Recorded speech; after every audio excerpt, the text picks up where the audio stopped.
అదేంది అశోక్ నగర్ దగ్గర తెల్లందాక కూర్చున్నప్పుడు ఒక చెల్లె ఆడ కూర్చొని చాలా నినాదాలు ఇస్తుండే, స్లోగన్స్ ఇస్తుండే. ఎందుకు బయటకు వస్తలేరు అని చెప్పేటందుకు చెప్తున్నా నేను.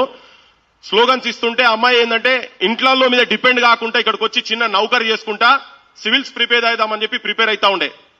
ప్రిపేర్ అవుతున్న క్రమంలో ఆ నౌకరీ దగ్గరికి ఆ ఫోటో లేదు ఆమె అందరు ఇస్తుంటే కలెక్షన్ చేస్తుంటే ఇంత ముందు చెప్పిండు కదా 50, 100 అందరి దగ్గర వసూలు చేసుకుంటున్నాం అని చెప్పండి. వాళ్ళు 500 రూపాయలు అమ్మాయి ఇస్తుంటే ఆ విజువల్ మొత్తం మా సోషల్ మీడియాలో మొత్తం వస్తే ఆ విజువల్ ను పట్టుకొని అమ్మాయి ఆ రాత్రి తెల్లందాక అక్కడ ఉండి దారుణాలో కూర్చుంటే, అశోక్ నగర్ దారుణాలో కూర్చుంటే పోలీసు వాళ్ళు వెంబడబడి ఆమె ఆఫీస్ దగ్గర పోయి, ఆ చెల్లె ఆఫీస్ దగ్గర పోయి 3-4 సార్లు పోతుంటే, సార్ మీరు ఇక్కడికి మీరు రాకండి ఇట్లా దయచేసి నా నౌకర్ పోతుంది అంటుంటే వీళ్ళు జాబ్ పెట్టిన వాళ్ళు వాళ్ళ ఇంట్లో ఫోన్ చేసిండ్రు, మీ బిడ్డ దగ్గరికి పోలీసు వాళ్ళు వస్తారని. మరి నేను చేసిన ద్రోహం ఏంది, నేను చేసిన తప్పేంది అని అంటే ఆ ధర్నాలో కూర్చొని ఉన్నది ఏంది, ముఖ్యమంత్రి చెప్పినటువంటి ప్రామిసులు అమలు చేయమన్నటువంటి దారుణాలు కూర్చుంటందుకు ఇది చెప్పేది నేను.